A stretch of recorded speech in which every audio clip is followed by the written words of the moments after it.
بسم الله الرحمن الرحيم الحمد لله والصلاة والسلام على رسول الله وعلى آله وأصحابه أجمعين أما بعد. Before we get started with our normal class/lecture, I want to share with you bidhnillahi ta'ala a brief piece of literature, very important, very beneficial piece of literature. Many of us know about the book, have heard about the book, have seen certain parts of the book being translated, or certain quotations or the footnotes with regards to the work which is called Sharafu Ashab al-Hadith. Sharafu Ashab al-Hadith.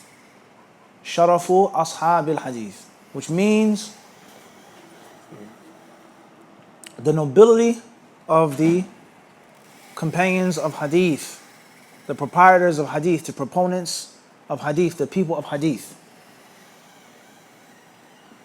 And this book, in brief, Abdul Qawi, was written by Al-Khatib al-Baghdadi, the giant of the east of the 5th century in Islamic Hijrah. He was a giant of the east. Hafidh al-Mashriq, the great memorizer, the master of the east. Just like we had Hafidh al-Maghrib, the giant of the west, who lived, in an interesting fact, died in the same year, Ibn Abdul Barr, rahimahullah.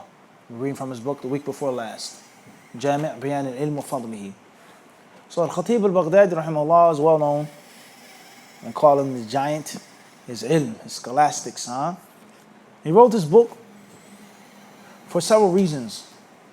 The first reason was to establish the virtue of learning the sciences of hadith and to busy yourself with hadith, to travel, seeking it, to write it down, to record it, to memorize it, to understanding it, etc. Naam? And then he also wrote the book to rebuke and to shun the people that were speaking down upon the people of hadith, looking down upon them, mocking them, criticizing them, holding them in contempt. Whether they were people of the madhabs, fanatics for madhabs, zealots for this political party or this group, whether they were mutasawwifa, people that were driven towards aestheticism or asceticism and being internalized and avoiding the worldly things, whoever it was that was talking bad about the people of hadith in their way. So he wrote a book called Sharafu Ashab al-Hadith, in which he collected certain narrations from the Prophet ﷺ, certain narrations from the companions, certain narrations from the tabi'een, and certain narrations from the A'immah, the scholars who came after them, regarding the virtue and the excellence of the way of the people of hadith. And also to refute those who were talking bad about them. And this is the most popular book in Arabic and in English. However, in this version here, this edited version, Sheikh Amr Abdul Mun'im Salim, his version, he put an appendix to the book, a mulhaq, or another book he put into it, he put them together. And that is Nasihatu al-Hadith, which is the advice to the people of hadith. Advice to the people of hadith. And which Al-Khatib al-Baghdadi, rahimahullah, after he spoke about the virtue of hadith and seeking it in his students and his scholars, etc., he saw certain holes, certain flaws. He saw certain mistakes, certain shortcomings among the people who attribute themselves to hadith. So he wanted to give them advice to make the necessary patchwork. Things that were missing. The wall is there, but there are a couple bricks missing. There's some things that need to be maintained, and looked after and tidied up. So he wrote that book. So this book, as I said before, in my humble opinion, I don't think it's as popular as the first book.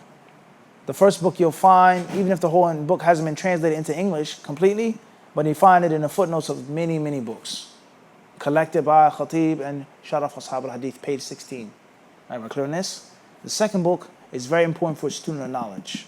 Speaking to myself first and foremost, with regards to checking and maintaining, as he said, need of what? Of siyana, of maintenance. This is a truth. This is a fact. There's maintenance that's needed. Everybody clear on this? To check your intention, check your study habits, check how you look after your time. Whatever, and he Khatib, rahimahullah, he talks about this in other books about students of hadith during his time treading the path of hadith, but they had certain errors, they had certain flaws, certain things that they weren't doing what the early imams of hadith considered to be a basic standard practice. Khairan, inshallah. So with that being said, inshallah, if you get a chance to check out the book, to buy it, or to download the PDF, you should do so, bid'Illahi ta'ala. And hopefully there'll be some classes from it, or maybe even a translation of it. And the very first thing that he mentions of the Raqib in this book is the importance of seeking knowledge at a young age. The importance of seeking knowledge when a person is young, and when a person doesn't have that much responsibility, when a person's ego is in relative control.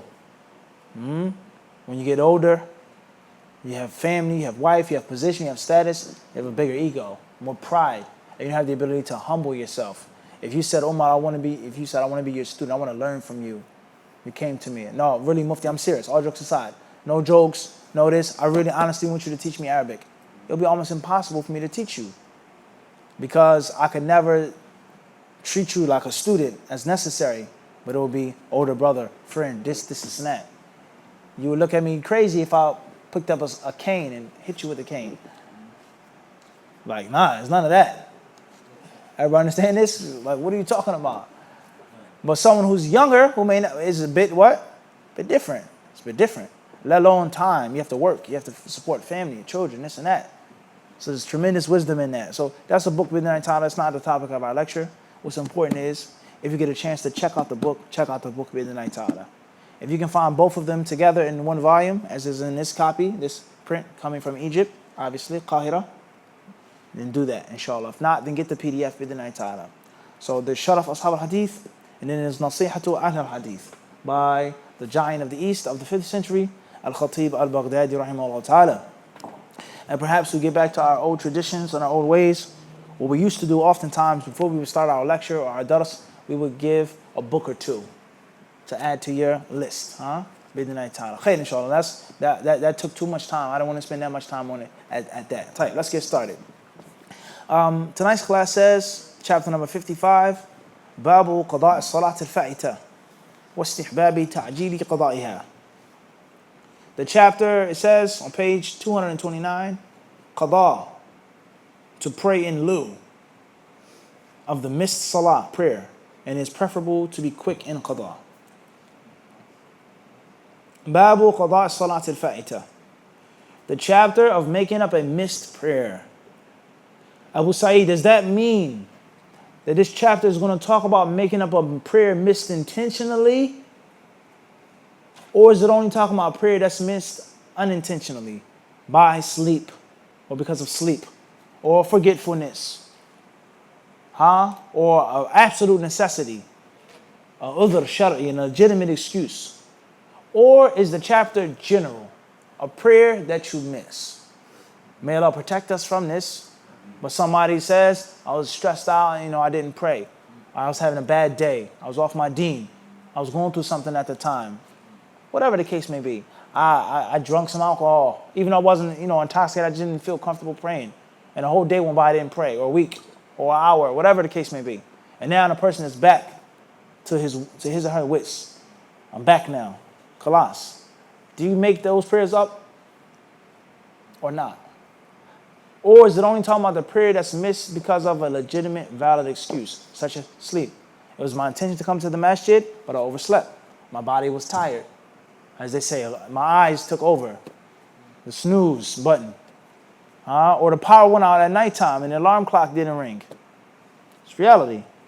Everybody clear on this? So there are two different possibilities for this.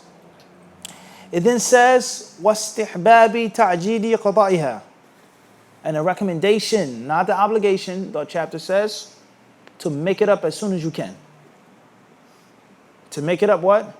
As soon as you can. Now the chapter heading in English is very interesting. It says qada, to pray in lieu of the missed salat, prayer, and it's preferable to be quick in qada. To make up the salat quickly. The chapter is not clear at all. The chapter heading isn't clear at all, but that's what it means. Everybody understand this? So that's what we're going to study in this chapter. And obviously, as we've explained before, The chapter headings coming from the explanation of a Nawawi for Sahih Muslim that we have explained. Imam an-Nawawi rahimahullah, he is the one who placed the specific chapter headings in Sahih Muslim. And Imam Muslim never placed those chapter headings in his book. Imam Muslim's book, he just put the kutub, the book of prayer. And in that book, he would mention the issues and the affairs of the salah in order, but without making the specific bab. And all of the hadiths that he put in one place will be appropriate. And one could easily come across and say the chapter of making the raka'ah before Fajr. But that's not the words of what? Imam Muslim. And this is in contrast to the book of Imam al-Bukhari, who took out the time to meticulously place every single chapter heading. Every single small, minute detail he put in his book. Because Imam al-Bukhari's book, obviously it's a book of hadith, of course, and all types of sciences of hadith therein, but his book is a book of fiqh, it's a jami'. And every chapter heading is an issue that he's discussing. Or he's showing you his madhab, the permissibility of this, the ruling on that, saying this, calling that, so on and so forth. Everybody understand that? And that's not necessarily what Imam Muslim did in his book, and how Imam Muslim wrote his book. Everybody clear on this? So therefore, as we said before, classes of different levels. There's certain people who may get 100% from the class, or 90%, or 80%, 75. Some of us may only get 10 or 20. We have different audience, different members of the audience. So there are certain people who watch the classes, because you may say, well, this is over my head, or this is too difficult, or I didn't come here to listen to this, these technical things. That's beyond my reach. But it's unfair to make the whole entire class or lecture or khutbah for one type of audience. Unless we make a specific lecture for a what? Specific audience. And even then, other people are still going to what? Watch it.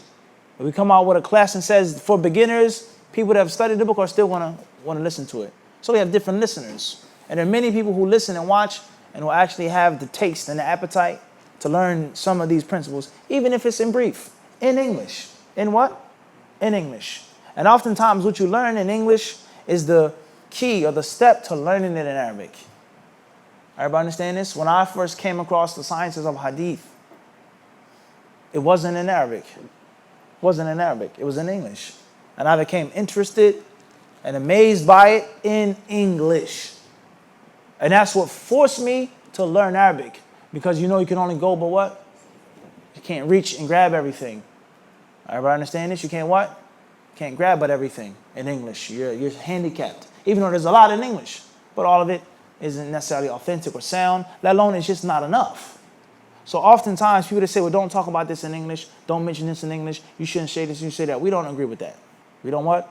We don't agree with that. Once I did a talk at a fundraiser for the Syrian refugees and the Muslims in Syria, and non-Muslims as well, because there are other people in Syria that are being killed, whether they're Christian or whatever they are too. But obviously it was made initially for the Muslims. So in that talk, it's a total different crowd now. Muslim, non-Muslims, different. Those who understand, it was just a different crowd. So I gave my talk. It was only 15 minutes after my talk. And I mentioned the hadith of Nu'man ibn Bashir with regards to the similitude of the believers and how they're merciful to each other, compassionate to each other, like one body. When one bone is hurting, and the rest of the body suffers. So I mentioned the hadith with the isnad. So afterwards, the people that said, Jazakallah khairan, the non-Muslims clapped. Some of them said, wow, that's a great talk. It was very beneficial. Everything was good. And then as I was leaving the venue, the keynote speaker there, he came up to me in Arabic and he said, Jazakallah khairan. He says, I wanted to give you some advice.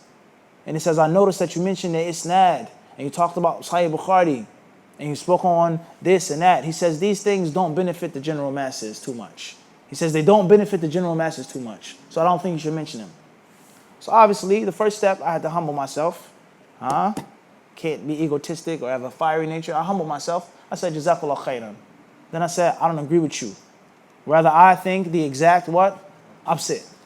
That giving certain things, not all, but pouring a little bit out and sharing a few things is something that intrigues the people and gets the people to listen more and to have a greater appreciation and a greater appetite for the greatness of Islam.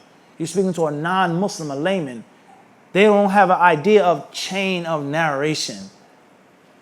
Isnad, authenticity, that's something foreign to the average Muslim, let alone non-Muslim. So oftentimes these are certain things that get the respect of the crowd, etc. So I told him this humbly. I said, I don't agree with you. Obviously, Allah Alam was in the brother's heart. Was he jealous or envious that he was the keynote speaker and the people liked my speech more? Allah Alam. I humbly told him, Jazakallah khairan, but I don't agree with you. Thank you for your advice though. And you were a man enough to speak to me as a brother. Jazakallah khairan, but I don't agree with you at all. Rather, I see the what? The opposite.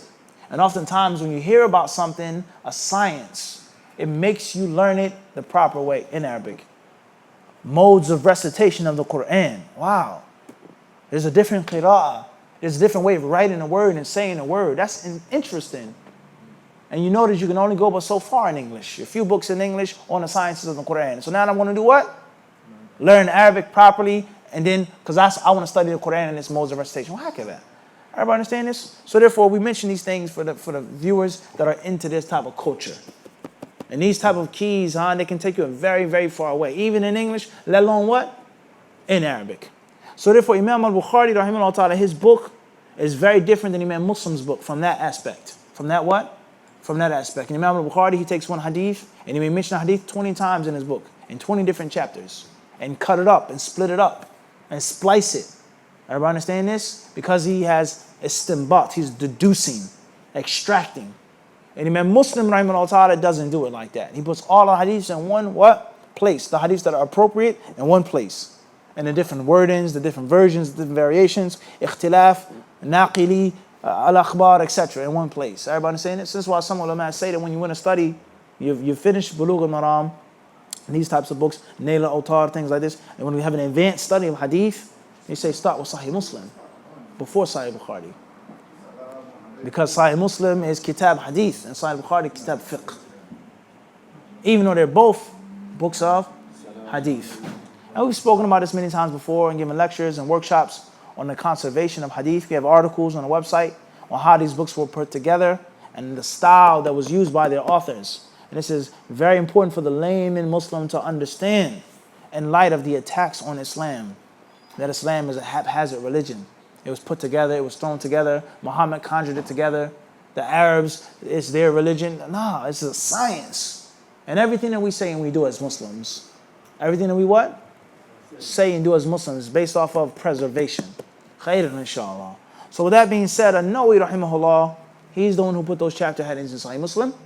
And wal-Marjan, the chapter headings come from Nawawi because Sheikh Muhammad Fuad Abdul-Baqi, rahimahullah, he put together wal-Marjan with regards to his work of the numbering of Sahih Muslim.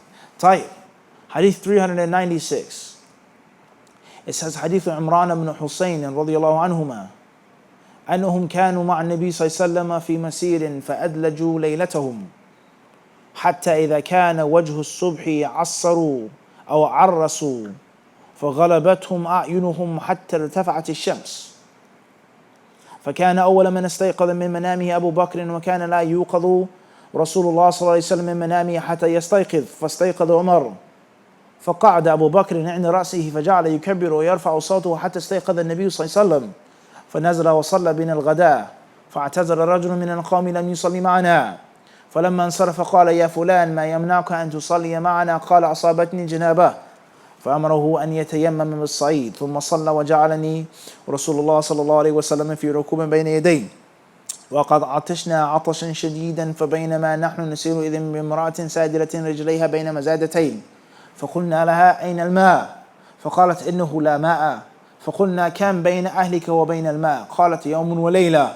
فقلنا انطلقي إلى رسول الله صلى الله عليه وسلم قالت وما رسول الله فلم نملكها من أمرها تستقبلنا بها النبي صلى الله عليه وسلم فحدثته بمثل الذي حدثتنا غير أنها حدثته أنها مؤتمة أو مؤتمة فأمر بمزادتيها فمسح في الغزلانين أو في الغزلاوين فشربنا عطاشا 40 رجلا حتى روينا فملأنا كل قربة معنا وإداوة وغير أنه لم نسقي بعيرا وهي تكاد تنض من المل أو من الملء ثم قال هاتوا ما عندكم فجمع لها من الكسر والتمر حتى أتت أهلها فقالت لقيت أسحر الناس أو هو نبي كما زعموا فهدى الله ذاك السرم بتلك المرأة فأسلمت وأسلموا. Hadith says, narrated Imran ibn Hussein radiallahu anhuma, that they were with the Prophet ﷺ on a journey. They traveled the whole night, and when dawn approached, they took a rest. And sleep overwhelmed them till the sun rose high in the sky. The first to get up was Abu Bakr radiallahu anhu. Allah's Messenger ﷺ used not to wake up, or used to not be awakened from his sleep, but he would wake up by himself. Umar woke up, and then Abu Bakr sat by the side of the Prophet's head and started crying. Allahu Akbar. Raising his voice till the Prophet ﷺ woke up. And after traveling for a while, he dismounted and led us in the morning prayer. A man amongst the people fell to join us in the salah. When the Prophet ﷺ had finished the salah, he asked him, "Oh, so-and-so, what prevented you from offering salah with us?" He replied, "I am junub." Allah's Messenger ﷺ ordered him to perform tayammum with clean earth. The man then offered the salah. Allah's Messenger ﷺ ordered me and a few others to go ahead of him.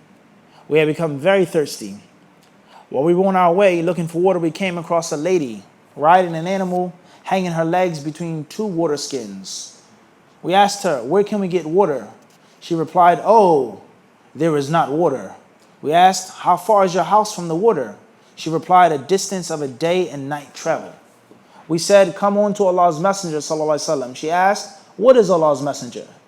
So we brought her to Allah's Messenger ﷺ against her will, and she told him what she had told us before, and added that she was the mother of orphans. So the Prophet ﷺ ordered that her two water skins be brought, and he touched or rubbed the mouths of the water skins. As we were thirsty, we quenched our thirst, and we were 40 men. We also filled all our water skins and our other utensils with water, but we did not water the camels. The water skin was so full that it was almost about to burst. The Prophet ﷺ then said, "Bring what foodstuff you have." So some dates and pieces of bread were collected for the lady, and when she went to her people, she said, "I have met either the greatest magician or prophet as the people claim." So Allah Ta'ala guided the people of that village through that lady. She embraced Islam, and they all embraced Islam. So this beautiful story, as we always say, it shows us many, many things. And studying any book of hadith, your primary objective is to do what? Is to capture what?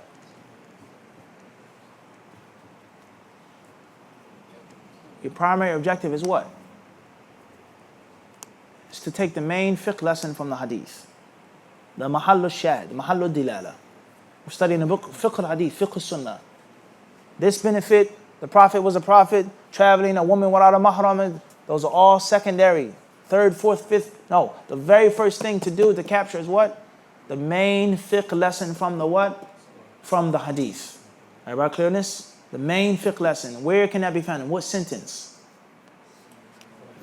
Says where? Huh?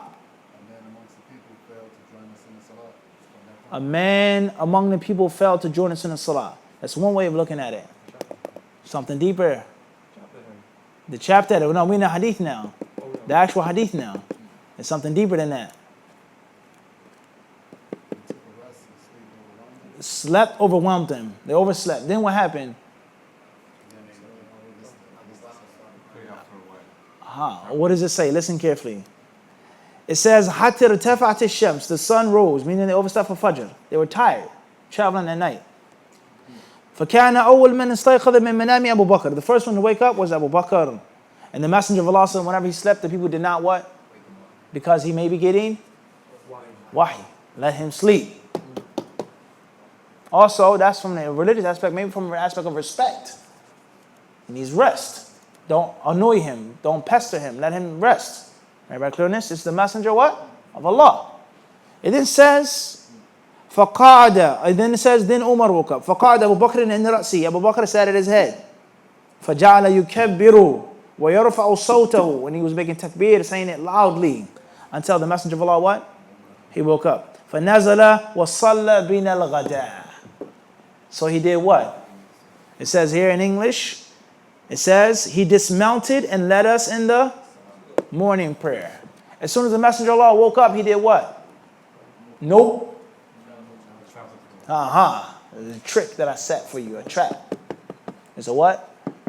A trap. He fell into the what? What did they fall into, Abdul Raqib? Fell into the trap. The trap that had in says what? Who's clever enough to get this? It says istihbab. The recommendation of doing what? As quick as you can. So due to the fact that the Prophet didn't what? He didn't make it as soon as he what?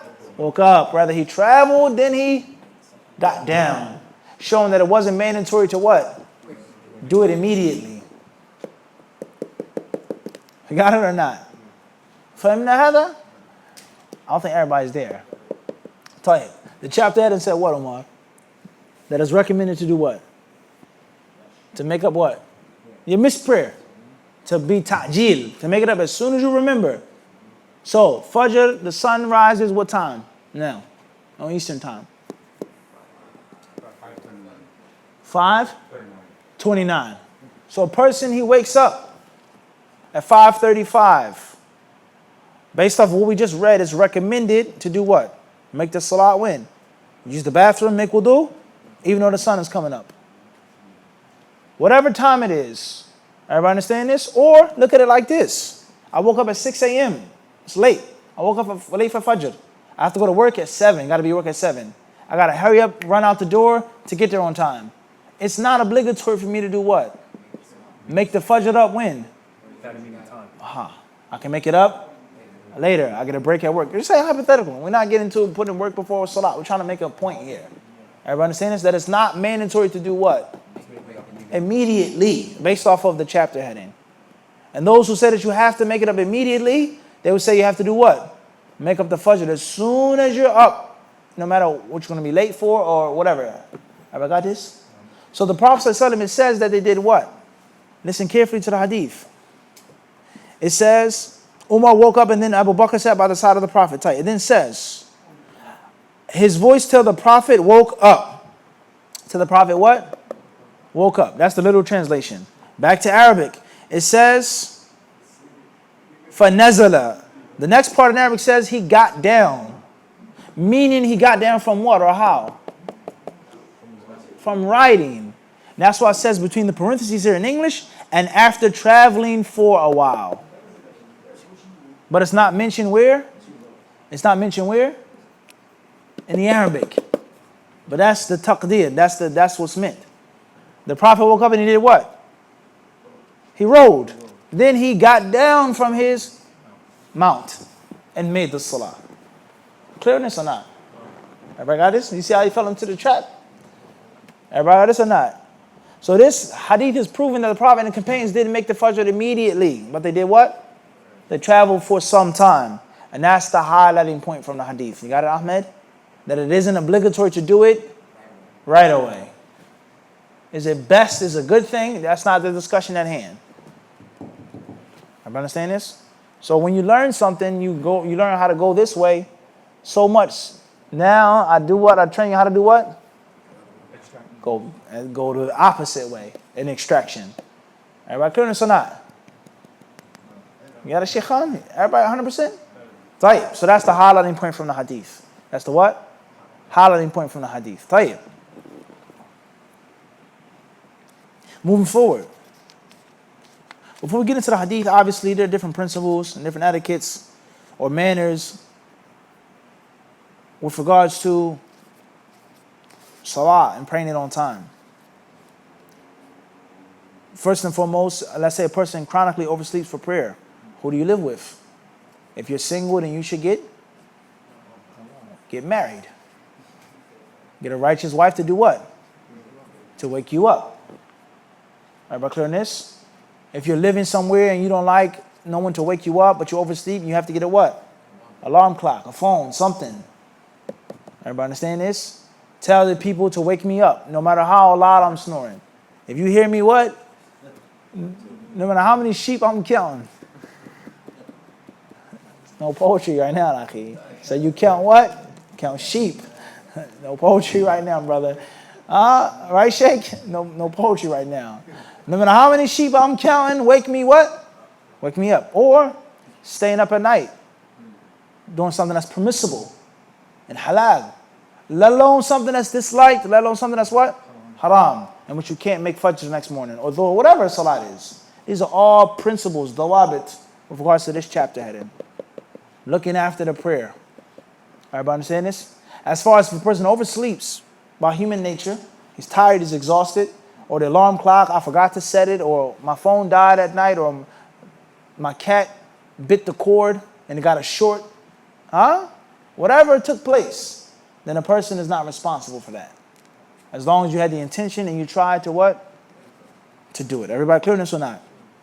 Type. And I'm sure you can find many, many other examples and ins and outs of this situation when you sit down and ponder over it. Khairan inshallah. Type. With that being said, let's go now back to the hadith and dissect the hadith. What do we benefit from this hadith, Abdul Raqib? Quickly, Akhi. Quickly. Abdul Qawi. Too slow. Tayammum. In this hadith, fihi shar'iyyatu tayammum. In this hadith is the legitimacy and the legality of making tayammum for al-hadath al-akbar. That could be one benefit or that could be the next benefit. Not only is there tayammum in the deen, but it's permissible to make tayammum for what? Hadath akbar. Say that. Major hadith, which includes janaba, or also includes what? Menstruation. When a woman is off of her menses, it's time to pray, there's no water, she can make what? Tayammum. Everybody understand this? Everybody clear on this? And are we in the chapter of tayammum right now? No, we're not. But from one thing you learn, 10,000 other things. And it's all connected. Everybody clear on this? You have to have a dynamic mind for fiqh of hadith.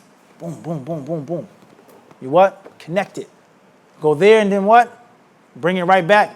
Everybody understand this? Kitab al-Salah is pertaining to a tayammum. Tayammum is pertaining to, and you're making hajj, you're in a tent. Somebody comes up to you and they ask you a question about tayammum, about salah. And this is hajj time. I made tawaf, I did this, I made sa'i, I had a wet dream, so on and so forth. The hotel, kada.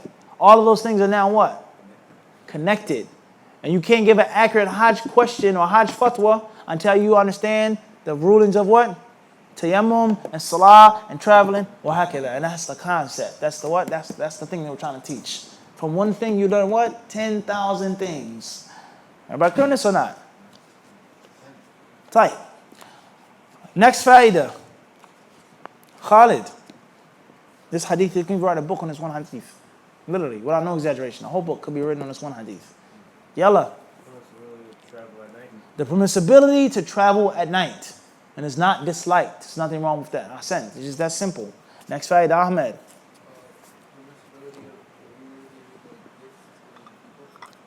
The permissibility. He gave her a gift or he recompensated her. Huge difference. They took from her what? Water skins and drank. He recompensated her. Gotta come again. Muhammad, tfaddal. Quick, gotta be quick. The kindness of the Prophet. The Prophet was kind. He could have taken the lady's water skins. What was the context of this hadith? Why did the companions take her with them? Nah, it ain't just about thirst. It had to be a reason. They were at war. They were traveling somewhere. They didn't have a pact with those mushriks. They took her. You come with us. They say what? What do they say? They say, you what? You're out to get something. You come across someone strange. You tell them what? We're going to take you back to the what? To the boss. He'll decide what's going to be done with you. There's a reason. It has to be. Everybody clear this? Wahakada, Tayyib. The kindness of the Prophet, he didn't murder that woman. Or as the evil people today, he was a womanizer. Okay, why didn't the Prophet take her as a sex slave? What stopped him? He didn't. He didn't abuse her. He didn't take her stuff. He told the companions to give her whatever he had and let her on her way. And then she became a Muslim, which goes to show you the virtue of kindness and da'wah. I'm piggybacking off of your fa'idah, The virtue of what? Kindness, and how that is a major way for people's hearts to be opened up by Allah's permission, to be kind to them. Everybody understand this? Tayyib, Abu Sa'id. The Prophet was a human being. So now we're in the book of what now? We're talking about what now? What chapter of study now? Aqidah. Let's start with what Aqidah, what we believe, and the refutation of certain Sufi groups. The Prophet was made of light. He was made of this. He was superhuman. He was supernatural. So the Prophet was a man, and Allah decreed for him to oversleep. Everybody understand this? And we're not studying Aqidah right now, but you see how it's all what? Got that? Tight. What else? Abdul Qawi. Confirms the miracles of the Prophet alayhi salatu wasalam. Mu'jizat. Dala'il al-nubuwah. Dala'il al-nubuwah. The signs that he was a true prophet. And something miraculous took place. 40 men. They drank to their fill. From what? 2 sacks of water. How big could the sacks have possibly been on an animal with a woman on top of them? How big could they possibly be? Everybody understand this? And that's the balance of Ahlul Sunnah wal Jama'ah. The Prophet was not something beyond a human being, nor was he a haywa. Everybody clear on this or not? Balance. The Prophet had supernatural things the law gave him. Everybody understand this? We don't go extreme. We don't do what? We don't go extreme. The people that go so extreme, the takfiri, khariji, ikhwani, mariq, he's this and he's that. They go so extreme, they become blinded of the concept of takfir in light of the book and the sunnah and the ijma'. Shaykh Abdul Rahman bin Hassan, rahimahullah, wrote a book. The grandson of Ibn Abdul Wahhab, his grandson and his disciple, he wrote a book called Al-Kalimatu Nafi'ah Fil Mukaffirat Al-Waqi'ah. He wrote a book called The Beneficial Words pertaining to real life reasons of takfir. Things that people are saying and doing which makes them what? Kuffar. Abdul Rahman Hassan, who was takfiri, khariji, ikhwani? Of course not. He was the disciple of what? Ibn Abdul Wahhab, his grandson. He's the one who made the sharh to the book after his other grandson, Sheikh Sulaiman. Everybody understand this? It goes to show how far people go in one extreme and they become blinded of balance. The Prophet is normal. The Prophet was normal. He wasn't nothing special. He wasn't light. He wasn't. And then you become blinded. Or the exact what? Opposite. The Prophet, so special, so miraculous, so this, so that he wasn't a normal human being. Everybody understand this?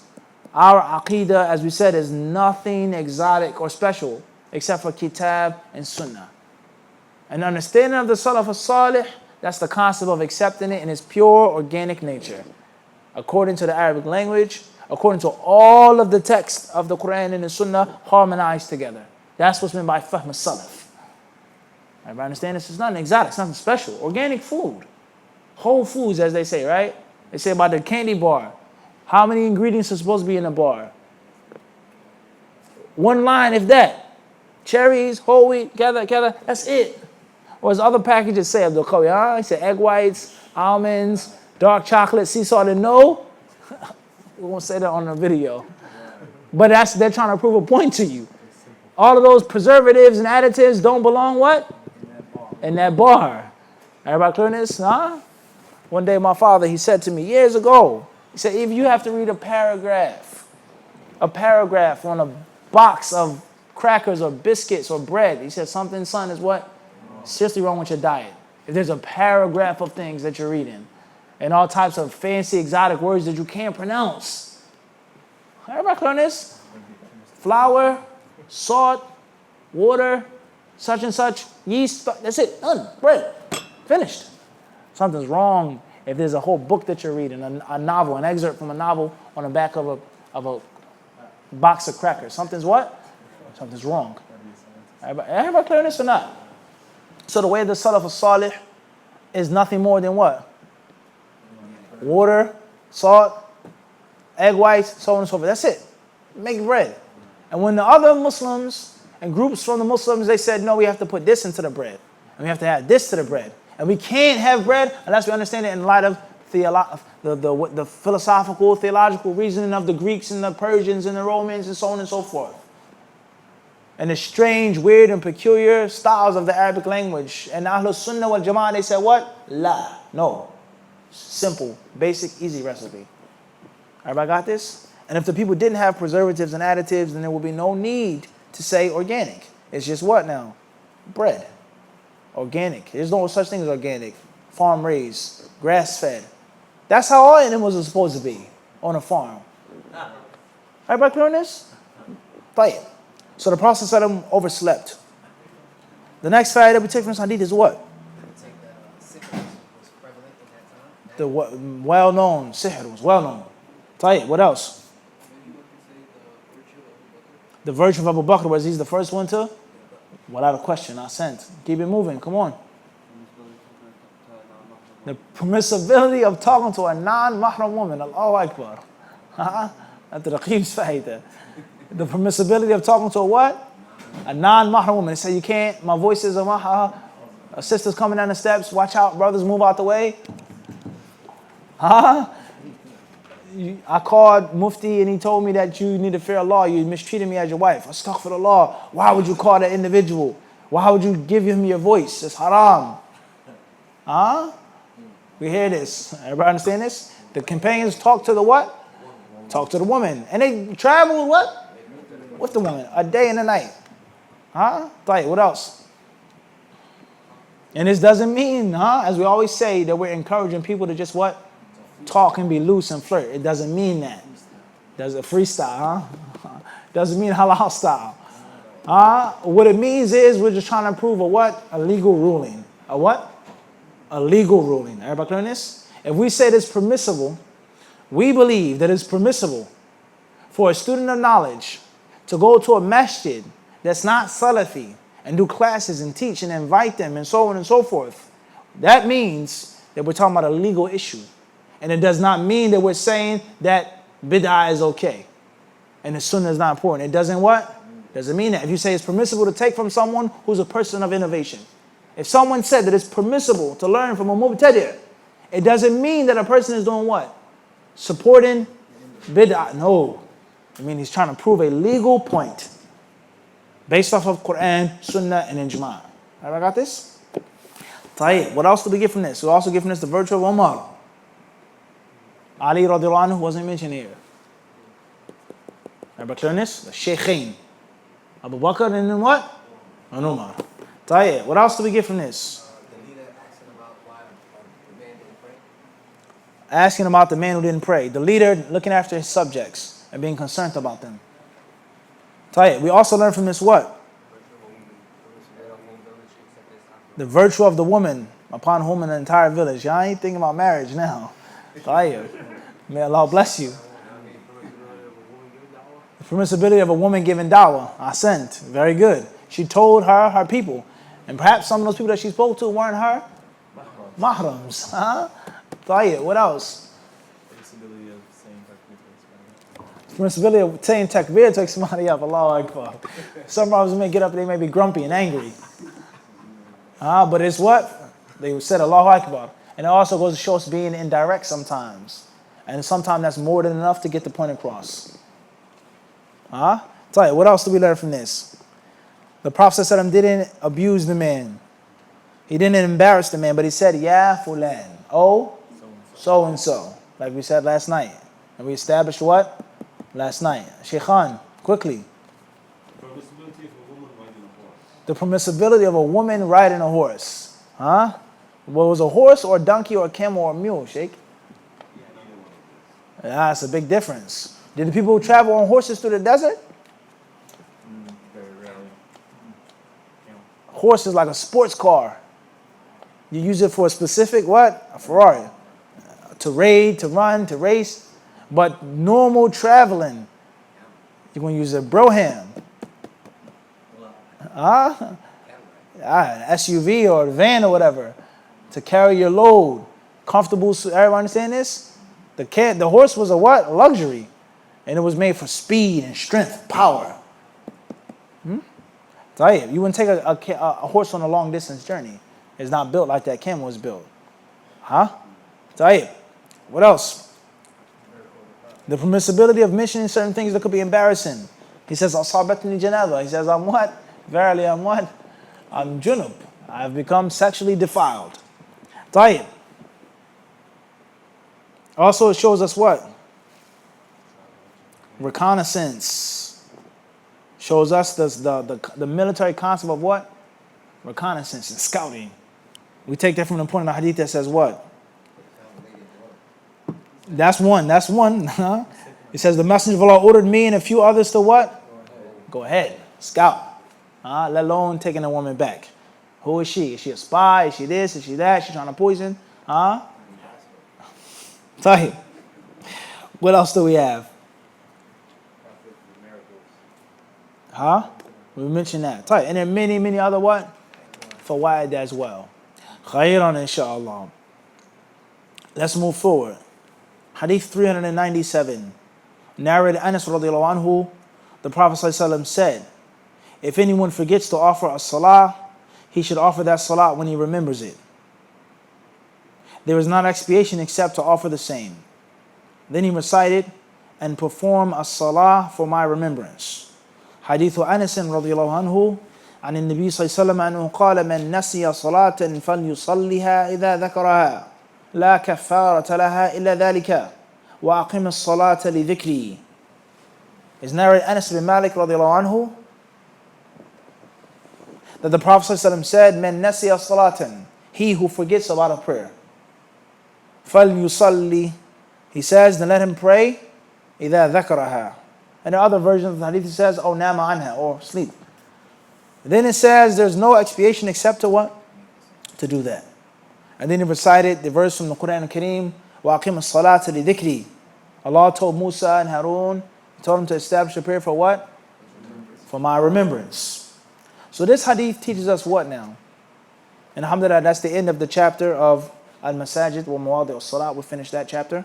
The next chapter is Salatul Musafirin wa Qasriha, the book of travelers and shortening the prayer. So, 397. What does this hadith teach us? Something deeper, the fiqh now. It teaches us the opposite. The Prophet says that if you forget about the prayer, then do what? When you remember it. So now this hadith shows us the opposite of the previous narration. Whereas the Prophet rode for a little bit, then he got down, dismounted and prayed. So no, he says istihbab. He says the recommendation. As if one can say that hadith 397, if it was the only hadith that we had, we would say that it's what? Wajib to make it up? Fawran, immediately. But due to the fact that we have the action of the Prophet in the previous narration, Imran ibn Husayn's hadith, that shows us that that command is a command for what? Recommendation. Whereas a command can be of how many types? It can be something that's obligatory or something that is recommended, sunnah, a virtue, as we've explained. But the default is that that thing is now what?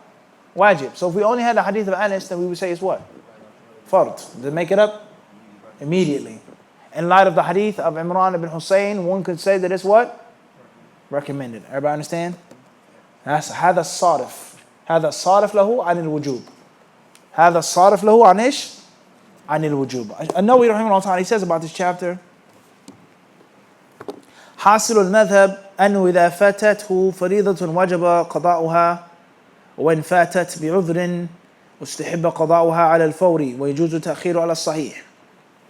وحكى البغوي وغيره وجها أنه لا يجوز وإن فاتته بالعذر وجب قضاؤها على الفور على الأصح وقيل لا يجب على الفور بل له تأخير وإذا قضى صلوات استحب قضاؤهن مرتبا فإن خالف ذلك صحت صلاته عند الشافعي ومن وافقه سواء كانت الصلاة قليلة أو كثيرة وإن فاتته سنة راتبة ففيها قولان للشافعي يصح ما يستحب قضاؤها لعموم قوله صلى الله عليه وسلم من نسي صلاة فليصليها إذا ذكرها ولأحاديث أخرى كثيرة في الصحيح كقضائه صلى الله عليه وسلم سنة الظهر بعد العصر حين شغله عنها الوفد وقضائه سنة الصبح في حديث الباب والقول الثاني لا يستحب وأما السنن التي شرعت لعارض كصلاة الكسوف والاستسقاء ونحوهما فلا يشرع قضاؤها بلا خلاف والله أعلم.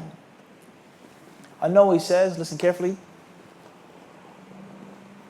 and this goes to show us is that one who explains a book of hadith oftentimes is going to be in the light of a madhab. He says hasilul madhab. He says the way in brief, hasil in brief, the madhab of Shafi'i in brief, he says, is that if a person misses a faridah, a mandatory prayer, wajaba qada'uha, then he must make it up. Point one. He must what? He must make it up. He then says, وَإِنْ فَاتَتْ بِعُذْرٍ استحب قضاؤها على الفور. And if that prayer is missed based off of an excuse, a reason, then it's recommended to make it up immediately. Point number 3, وَيَجُوزُ التَّأْخِيرُ عَلَى الصَّحِيحِ. And it's permissible to delay it, according to the strongest view in the madhab Shafi'i. Is that it's permissible to do, to what? Delay it. Two different things we have now. It's permissible to delay it, but at the same time it's recommended to make it up as soon as you can. He says here, طيب, moving forward. If he misses a prayer without an excuse, then some say that you have to make it up immediately. It's a difference now. You're missing a prayer with a what? With an excuse. That's the asl. You missed the prayer with a what? An excuse. You missed the prayer with a what? With an excuse. We said that it's recommended to do what? Make it up as soon as you can, and it's permissible to? If a person misses a prayer without an excuse, is it permissible to delay it, or must a person what? A different issue now. Clear on this? Let alone the fact that if you've missed a prayer with an excuse or without an excuse, is it permissible to make recommended prayers? Like you owe someone money. Can you give sadaqah? I owe you $1,000, akhi, in the back.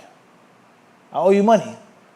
I see an orphan on the street or a beggar in a restaurant. Can I give them money? It's only $2, $5. The meal is $10. Or do I have to save all of that to give you back your what? Your $1,000. Understand the question? This is an issue now. This is a what? It's an issue. And the same applies to owing Allah subhanahu wa ta'ala. You with me, Ahmed? Ala? أنت معي؟ طيب. على الله مقامك في الدارين. Ameen. Moving forward. He then says, another issue is that when a person misses more than one salah, it's recommended to make them up in order, but not necessarily mandatory. He says it's recommended to make them up in order and not necessarily what? Mandatory. So, a person is Dhuhr, Asr, and Maghrib. When you make the Salah, it's Isha time, do you have to make Dhuhr first? Or let's say it's Maghrib time, you just miss Dhuhr and Asr. Can you make Maghrib with the Jama'ah? Or do you have to make what? Dhuhr and Asr. Everybody clear on this? Next issue. He then says, it's permissible to do this according to a Shafi'i and the ulama who agreed with him, regardless whether it's a few prayers or a lot of prayers, multiple prayers. Next point. If a person misses out on a recommended prayer, a regular sunnah prayer, ratiba, should he make it up or not? A regular sunnah prayer. Prayers that aren't obligatory of how many types, Ahmed? Prayers that are not obligatory of how many types? 2. First is that sabab. And the second is that, or غير that sabab. Mashi. A prayer that has a specific reason. Or even deeper than that, Abdul Qawi. With regards to that sabab, it's a depth in that. And that is the ratiba. Ratiba being what? Before dhuhr, after dhuhr. After Isha, that's ratiba. Something that is attached to the what? To the 5. That's not the same as a person making salat al-istikhara. Or 2 rak'ah before sitting down in the masjid. Even though that's what? Sabab. That's sabab. But it's deeper now. Those prayers that you make before and after the 5 daily prayers they're in the same section of the what? Mandatory prayers. Even though they're not followed, but they're what? Yeah, they're with them. They're sitting on the same shelf. Those other sunnah prayers are what? Totally separated. And then you further categorize yourself. That sabab. Clear? Everybody clear on this or not? Everybody understand this? So therefore, if you miss the 4 rak'ahs before dhuhr, the 2 rak'ahs after dhuhr, One may say the 4 rakat before Asr or 2 rakat after Asr. There's difference of opinion with regards to those. If you miss the ratiba, is it recommended to make it up? Or it's gone, it's not obligatory, move on with your life? Recommended or move on? Recommended. Recommended, you say. Move on. Khalid. He says here, Ash-Shafi'i rahimahullah had different views on this. And the most correct view is that it's recommended to make them up. Make up those missed sunnah ratib prayers. Because of the generality of the hadith. He who forgets a prayer should what? Make it up. He who oversleeps for a prayer should do what? Make it up. Moving forward, he mentions other evidences as well. As far as the other recommended prayers, such as kusuf or istisqa, prayer for rain, prayer for an eclipse, then he says, then a person should not what? Make them up.